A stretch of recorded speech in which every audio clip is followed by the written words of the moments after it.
सुनते हैं बलवंत राय जी की अनोखी भक्ति सफर की कहानी, उन्हीं की जुबानी। सर नमस्कार। नमस्कार सर। सर क्या नाम है आपका? बलवंत राय जी। सर आप एक बात बताइए कि संत रामपाल जी महाराज से आप कब जुड़े? मई 2011 में। संत रामपाल जी महाराज से नाम दीक्षा लेने से पहले आप क्या भक्ति साधनाएं करते थे? संत रामपाल जी महाराज से दीक्षा लेने से पहले मैं गरीबदास महाराज जी के पंथ में संत भूरी वाले हैं वेदांत आचार्य चेतनानंद जी महाराज, उनसे नाम दीक्षा ली थी मैंने 99 में। सर जैसा कि आपने बताया कि आप पहले गरीबदासी पंथ से जुड़े हुए थे और संत रामपाल जी महाराज भी गरीबदासी पंथ से हैं, वो भी गरीबदास जी महाराज के बारे में ही बताते हैं। तो सर आपको ऐसा क्यों लगा कि आपको संत रामपाल जी महाराज से नाम दीक्षा लेनी चाहिए जबकि आप पहले से ही गरीबदासी पंथ से जुड़े हुए थे? सर ये थोड़ी विस्तार में मैं बताना चाहूँगा इस बात को लेकर कि हम वहीं आश्रम में रहते थे और गरीबदास जी की जो वाणी है, उनका जो सदग्रंथ साहिब है, उनका हम पाठ किया करते थे 2 घंटे सुबह 2 घंटे शाम को। ये हमारी रूटीन थी। मतलब ये सालों से हम कर रहे थे, बचपन से, मतलब 3 पीढ़ी से मतलब वही साधना हम कर रहे थे, गरीबदास जी की वाणी का पाठ करते थे। और जो मंत्र का हम जाप करते थे, ओम नमो भगवते वासुदेवाय, उसका भी घंटों घंटों हम कोशिश करते थे जाप करने की। जब और छुड़ानी भी हम बार बार जाते थे, मतलब साल में 2 बार तो छुड़ानी में मेला होता तो हम वहाँ जाया करते थे। तो एक बार हम ऐसे छुड़ानी गए हुए थे तो वहाँ किसी दोस्त ने बताया भी एक संत रामपाल जी महाराज का एक पंपलेट उन्होंने पढ़ा जिसके ऊपर लिखा हुआ था कि कौन ब्रह्मा का पिता है, कौन विष्णु की माँ, शंकर का दादा कौन है, हमको देव बताए। तो जब हम गरीबदास जी की वाणी को पढ़ते थे तो उसमें ये वाणी आया करती कि कौन ब्रह्मा का पिता है, कौन विष्णु की माँ, शंकर का दादा कौन है, हमको देव बताए। तो हम इस वाणी को पढ़ते थे लेकिन हमें ये पता नहीं था इस वाणी के बारे में, इस सवाल का क्या जवाब है, क्योंकि ये कभी सवाल आया ही नहीं मन में। हम गरीबदास जी के पंथ में थे और विष्णु भगवान का हम मंत्र जाप करते थे और शंकर भगवान की साधना करते थे, शिवलिंग था उसके ऊपर जल चढ़ाते थे। तो एक बार किसी ने कहा कि जिस संत की आप बात कर रहे हो, संत रामपाल जी महाराज की, उनका जो सत्संग है वो टीवी पर आता है। तो हमने वो सत्संग सुनना शुरू किया। हम जब वो सत्संग को सुना तो एकदम से अचंभा हुआ जब उन्होंने कहा कि कबीर साहब परमात्मा है, कबीर साहब भगवान है। इससे पहले हम क्या कृष्ण जी को भगवान मानते थे, विष्णु जी को भगवान मानते थे, शंकर को भगवान मानते थे, कबीर साहब को एक सदगुरु मानते थे कि वो एक संत हैं, सदगुरु हैं। पर जब उन्होंने ऐसा कहा कि कबीर साहब भगवान है तो हमें इतनी हैरानी हुई इस बात की, जिस भगवान की सारी दुनिया खोज कर रही है उस भगवान की हम रोज वाणी पढ़ते हैं, उनकी आरती करते हैं और उनका जो है हम भोग में करते हैं, सारा कुछ संध्या आरती करते हैं और हमें इस बात का ही ज्ञान नहीं है कि ये कबीर साहब भगवान है। तो इस कारण से हमें जो हमारी वो साधना थी, तो हमने सत्संग सुनने के बाद संत रामपाल जी जो बातें बताते थे उन्हें नोट किया, सारा उनके सत्संग की रिकॉर्डिंग ली, इंटरनेट से सत्संग डाउनलोड किए, उसके बाद सुनना शुरू किया। और जब हम पाठ करते थे तो गरीबदास जी की वाणी से मिलाना शुरू किया। हम पाठ करते थे, ग्रंथ साहिब के नीचे एक डायरी रखी, उसमें सारा नोट करते गए। जो संत रामपाल जी बातें बताते हैं क्या वो बातें गरीबदास जी की वाणी में है?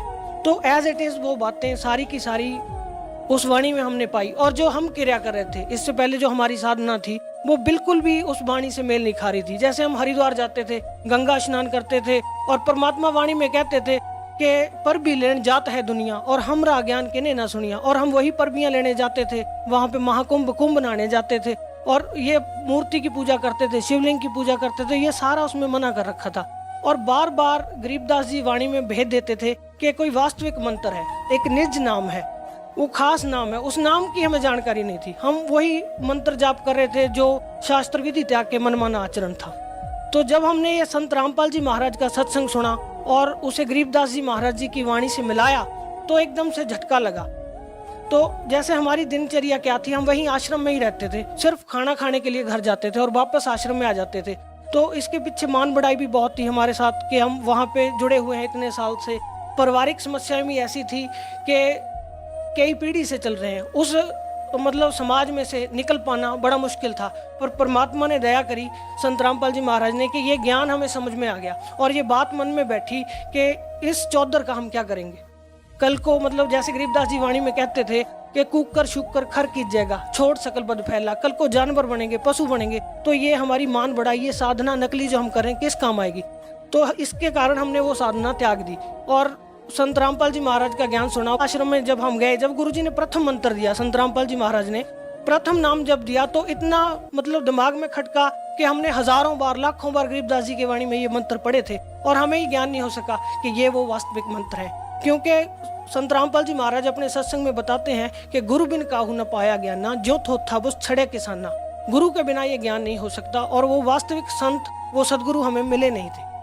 बलवंत जी, जैसा कि आपने बताया कि गुरु बनाना बहुत जरूरी होता है, एक मनुष्य के लिए गुरु बनाना सबसे पहली और बड़ी बात। तो सवाल ये है कि पहले ही जब आपने गुरु बना रखा था, उसके बाद आपने संत रामपाल जी महाराज को अपना गुरु बनाया, तो दोनों संतों की भक्ति विधि में आपको ऐसा क्या अंतर लगा कि आपको संत रामपाल जी महाराज जी से नाम दीक्षा लेनी पड़ी? और हम आपसे ये भी जानना चाहेंगे कि किस संत की साधना करने से आपको लाभ मिला? जो हम साधना करते थे तो हमारा आधार गरीबदास जी की वाणी थी।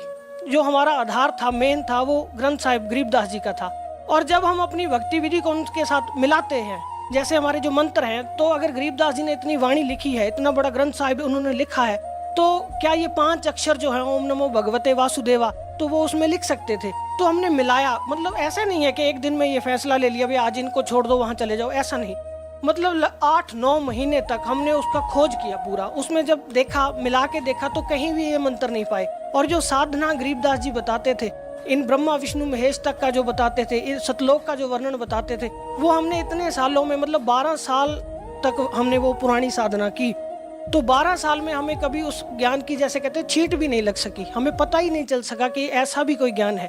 तो जब ये सत्संग सुना, उसके बाद वो भेद खुला, सारी की सारी वाणी खुल के सामने आ गई कि गरीबदास जी क्या कहना चाहते हैं, कि कौन से वो वास्तविक मंत्र हैं जिनकी वो बात करते हैं। बलवंत जी, क्या करते हैं आप? अध्यापक हूँ जी, मैं एक प्राइमरी स्कूल में टीचर हूँ। सर, आप एक शिक्षित व्यक्ति हैं और निस्संदेह आपने संत रामपाल जी महाराज को बहुत ही सोच समझकर अपना गुरु बनाया होगा। सर, हम आपसे ये जानना चाहेंगे कि कोई भी साधक होता है, वो भक्ति इसलिए करता है, वो गुरु इसलिए बनाता है, उसका उद्देश्य ये होता है ताकि उसको शारीरिक लाभ मिले, मानसिक लाभ मिले, आध्यात्मिक लाभ मिले। हम आपसे ये जानना चाहेंगे कि संत रामपाल जी महाराज से नाम दीक्षा लेने के बाद आपको क्या क्या लाभ मिले हैं? सर, जब हम गरीबदास जी की वाणी को पढ़ते थे तो उसमें एक वाणी आती थी। गरीबदास जी कहते थे कि सुख के सागर राम है, दुख मोचन होई, और पत्थर पानी प्रतिमा से तरया ना कोई। हम पढ़ते थे उस वाणी को, पर कभी हमारे जीवन में वो इम्प्लीमेंट नहीं हो सकी थी। क्यों? क्योंकि हमारे ऊपर दुख ऐसे कैसे रहते थे। हम भक्ति करते थे, जबकि गरीबदास जी कहते कि सुख के सागर राम है, दुख मोचन होई। अगर हमारे पास वो राम होते, वो जिस साधना से वो दुख दूर होते हैं, अगर वो साधना हमारे पास होती तो हमारे दुख दूर होने चाहिए थे। बचपन से ही मतलब इतना ज्यादा हमारे परिवार में क्लेश रहता था, कलह रहती थी, जिसके कारण मेंटली डिस्टरबेंस रहती थी बहुत ज्यादा। मैं परेशान रहता था और कई बार ऐसा भी था कि आत्महत्या तक का भी विचार मन में आता था। तो संत रामपाल जी महाराज से नाम लेने के बाद जो चीज चेंज आई लाइफ में, वो सबसे ज्यादा थी, जिसको कहते हैं पीस ऑफ माइंड। हर शिक्षित व्यक्ति है जो वो इस बात की खोज करता है कि मानसिक शांति होनी चाहिए। अध्यात्म के मार्ग पर जो भी आदमी चलता है, वो सबसे पहले उसकी यही खोज होती है, पीस ऑफ माइंड, कि हमें आत्मिक और मानसिक रूप से शांति होनी चाहिए। तो संत रामपाल जी महाराज की शरण में आने के बाद सबसे बड़ी चीज ये हुई कि मन की जो भटकना थी वो समाप्त होगी। पहले हम कहीं जाते थे भगवान की खोज में कि वो शांति मिले, हम मानसिक रूप से हमें शांति मिल सके। तो वो शांति जो वास्तविक थी वो सत्य साधना से होनी थी, और वो सत्य साधना संत रामपाल जी के पास थी। तो जब हमने ये नाम लिया तो सबसे बड़ा लाभ क्या हुआ, ये मानसिक रूप से शांति होगी, मन की भटकना खत्म होगी। जैसे संत रामपाल जी महाराज अपने सत्संग में बताते हैं कि पर्वत पर्वत में फिरया, कारण अपने राम, और राम जैसे संत मिले जिन सारे सब काम। तो वो मानसिक शांति सबसे पहली चीज थी। और फाइनेंशियल जो कंडीशन थी हमारी, जो हमारे जानकार हैं, जानने वाले सारे जानते हैं कि फाइनेंशियल तौर पे बहुत ज़्यादा कंडीशन अच्छी नहीं थी। संत रामपाल जी महाराज से नाम लेने के बाद सबसे बड़ा ये लाभ हुआ कि हमारी फाइनेंशियल कंडीशन है बहुत ज़्यादा सुधर गई। और उसके साथ साथ जैसे शरीर में होते हैं रोग, जैसे एक वाणी है उसमें कहा कि दास गरीब तबीब सतगुर बंदी छोड़ कबीर हैं। वो असली जो वैद्य हैं, जो असली डॉक्टर हैं, वो कबीर साहब हैं, और वही अपने संत के माध्यम से लाभ देते हैं। तो हमारी माता जी हैं, उनको जो है उनका खून इतना कम हो गया था, मतलब 5 पॉइंट समथिंग था। तो डॉक्टर के पास गए तो उन्होंने बोला कि इनको जो है ब्लड चढ़ाना पड़ेगा, अगर ब्लड नहीं चढ़ाओगे तो इनकी सेहत और ज़्यादा खराब हो जाएगी। तो हमारी माता जी ने संत रामपाल जी महाराज जी से नाम लिया, और उसके बाद जब हमने टेस्ट कराया, हमने डॉक्टर को बोला, टेस्ट कराने गए और रिपोर्ट लेके हम डॉक्टर के पास गए, हमने बोला जी ऐसे ऐसे बोला था, इनको खून चढ़ाना पड़ेगा। तो डॉक्टर हंस के कहने लगा, भाई आप में कितना खून है, उससे ज्यादा तो आपकी माता जी में है। वो 12 पॉइंट समथिंग हो गया संत रामपाल जी महाराज जी की दया से। और सर ऐसा ही है कि हमारी शादी के कई साल बाद तक हमारे बच्चा नहीं था, तो उसको लेकर थोड़ा मेरी वाइफ भी परेशान रहती थी। तो हमें ऐसा नहीं था, संत रामपाल जी महाराज का ज्ञान था, पर मेरी वाइफ को कभी कभी इस बात की चिंता होती थी। तो हमने डॉक्टर के पास गए तो उन्होंने बोला कि इनका जो ब्लड ग्रुप है मेरी वाइफ का वो नेगेटिव था और मेरा पॉजिटिव था। तो अगर वो कहते बच्चा होगा तो इसमें कोई ना कोई प्रॉब्लम आएगी, इसमें उनको मतलब मानसिक रूप से कमजोर भी हो सकता है, कोई ना कोई समस्या आएगी। पर संत रामपाल जी महाराज की ऐसी दया हुई कि उन्होंने दया करी और शादी के 4 साल बाद एक बेटा हुआ और बिल्कुल तंदुरुस्त है। ऐसे ही एक बार मेरा बेटा बहुत ज़्यादा बीमार था, तो मैं कहीं गया हुआ था, मेरी वाइफ का फ़ोन आया कि बेटे की जो हालत है काफ़ी ख़राब होगी, उसके सारे शरीर के ऊपर दाने दाने से हो गए और बहुत ज़्यादा रो रहा है। तो छोटा बच्चा था, तो उसने देखा जब उसकी हालत को तो वो घबरा गई काफ़ी ज़्यादा। उसने मेरे को फ़ोन किया, बोले ऐसे ऐसे बेटा बीमार हो गया और आप इतनी देर से आए नहीं हो, इसको दवाई दिलवानी थी। तो मैंने मन में विचार किया कि संत रामपाल जी महाराज आप तो डॉक्टरों के डॉक्टर हैं, आप तो जो चाहे वो कर सकते हैं, आपने इतने कैंसर तक के रोग को ठीक कर सकते हैं, तो ये छोटी सी आपके लिए क्या बात है। तो ऐसे मैं विचार करता करता बाइक पे आ रहा था। जैसे ही मैं घर पहुंचा तो मैंने देखा बेटा आराम से सोया हुआ है, वाइफ अपना काम कर रही है। मैंने उससे पूछा भी तुम कह रहे तो बीमार है, तो वो एकदम से हैरान सी हो गई। उसने बोला हाँ बीमार तो था, पर अब पता नहीं ठीक है। मैंने उसका सारा कपड़े उतार के देखे, कोई उसके ऊपर निशान नहीं था, कोई ऐसे दाने नहीं थे। वो संत रामपाल जी महाराज ने मेरे घर पहुंचने से पहले ही उसको ठीक कर दिया। और ऐसे ही अभी 3-4 दिन पहले की बात है कि मेरी वाइफ बहुत ज़्यादा बीमार थी, उसको बार बार उल्टी हो रही थी, उसकी सेहत ज़्यादा ख़राब थी। उसने मेरे को फ़ोन किया, बोले मैं बीमार हूँ तो आप घर पे आओ। तो आ रहा था, जब मैं घर पहुँचा तो संत रामपाल जी महाराज की जो है अमृत जल की एक बोतल होती है छोटी सी, तो उसमें से उसने 2-4 घूंट पिए। जब मैं घर पहुँचा तो वो एकदम से ठीक थी। उसने बोला मैं बिल्कुल ठीक हूँ, मेरे को कोई ऐसी परेशानी की बात नहीं है।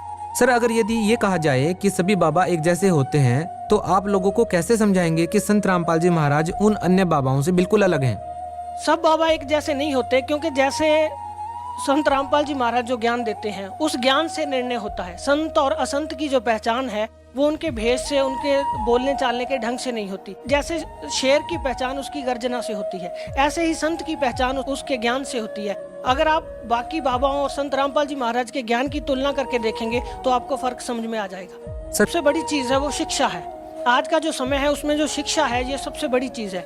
वही शिक्षा है वो संत को पहचानने का आधार बन रही है। जैसे हमने इनको पहचाना संत रामपाल जी महाराज को, अगर हम शिक्षित ना होते तो हम उन सदग्रंथों के साथ इनके ज्ञान का मिलान नहीं कर सकते थे। तो हमने क्या किया, उनके ज्ञान का सदग्रंथों के साथ मिलान किया। जो पहले संत थे जिनसे हम जुड़ते थे उनके ज्ञान का भी हमने मिलान किया। अब जब हम मिला के देखेंगे तो जो असली और नकली का फर्क सामने आ जाता है। धन्यवाद। नमस्कार सर।